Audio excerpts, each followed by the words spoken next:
विधानसभा जिंकण्यासाठी महायुतीकडून ऐनवेळी लाडकी बहीण योजनेचा जोरदार प्रचार सुरू आहे। तर दुसरीकडे महायुतीच्याच काही नेत्यांनी या योजनेबद्दल केलेल्या वादग्रस्त वक्तव्यांमुळे सरकारला डोक्यावर हात मारून घ्यायची वेळ आली। रवी राणांनी योजनेवरून मतदारांना धमकावल्याचा आरोप होता। याचे पडसाद आजच्या राज्य मंत्रिमंडळाच्या बैठकीतही उमटले। विरोधकांना आयतं कोलीत मिळेल अशी वादग्रस्त वक्तव्य करू नका अशी तंबीच मुख्यमंत्र्यांनी दिली आहे। बघूयात या संदर्भातला रिपोर्ट। त्यांनी आशीर्वाद दिला नाही तर मी तुमचा भाऊ आहे, ते 1500 रुपये खात्यात वापस घेऊन घेईल। लाडक्या बहिणीकडून 1500 रुपये परत घेण्याचं वक्तव्य करणाऱ्या आमदार रवी राणांविरोधात विरोधकांना आयतं कोलीत मिळाले। पिंपरी चिंचवडमध्ये ठाकरेंच्या शिवसेनेच्या महिला पदाधिकाऱ्यांनी आक्रमक भूमिका घेतली। चक्क टेडी बेअरला रवी राणांचा फोटो लावत आंदोलन करण्यात आलं।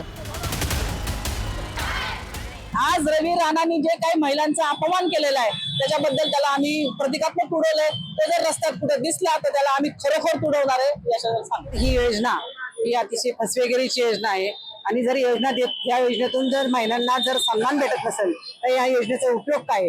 आणि खरं तर या केंद्र सरकार असेल राज्य सरकार असेल ही योजना जी काढली ही जनतेच्या खात्यातूनच पैशाची योजना काढली, त्यांच्या काही बापाची योजना नाही। परंतु ह्या ज्या रवी राणांनी जे आता वक्तव्य केलेले या अतिशय कुट पद्धतीचे वक्तव्य आहे। सध्या राज्यात सर्वत्र मुख्यमंत्री लाडकी बहीण योजनेची जोरदार चर्चा सुरू आहे। मात्र याच मुख्यमंत्री लाडकी बहीण योजनेबाबत महायुतीतील घटक पक्ष असलेल्या रवी राणांच्या वक्तव्यावरून राजकारण तापलंय। 1500 रुपये परत घेण्याची धमकी देणाऱ्या रवी राणांची उपमुख्यमंत्री अजित पवारांसह देवेंद्र फडणवीसांनीही चांगलीच कानउघडणी केली आहे। त्यांनी आशीर्वाद दिला नाही तर मी तुमचा भाऊ आहे, ते 1500 रुपये खात्यात वापस घेऊन घेईल। बरोबर आहे काय? तिकडे आशीर्वाद देणार नाही काय?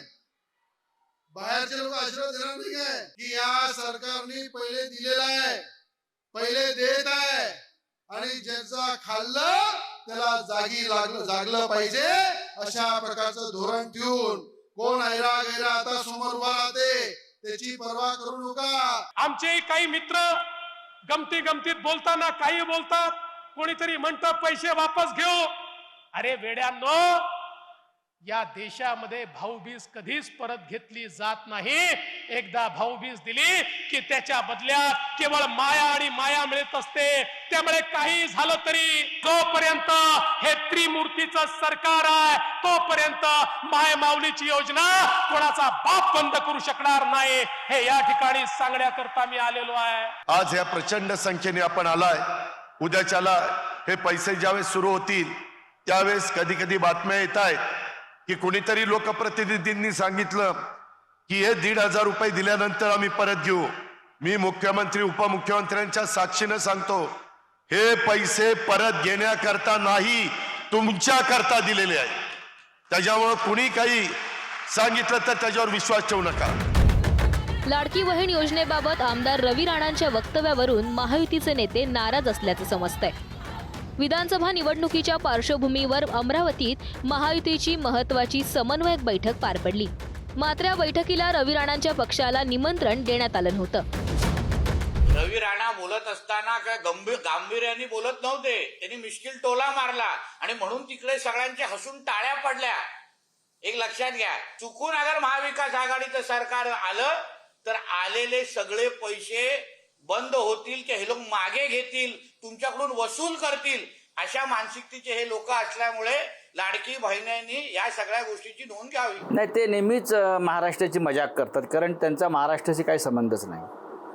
अमरावतीमध्ये त्यांच्या पत्नीचा झालेला पराभव हा ही काय मजा नाही आहे।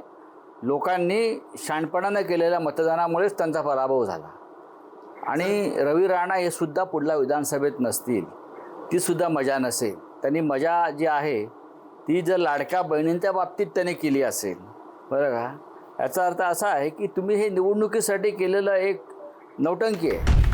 1500 रुपये परत घेण्याची भाषा करणाऱ्या आमदार रवी राणांविरोधात महिला नेत्याही एकवटल्याचं दिसतंय। खासदार सुप्रिया सुळे, आमदार नीलम गोऱ्हेंनीही रवी राणांचा चांगलाच समाचार घेतलाय।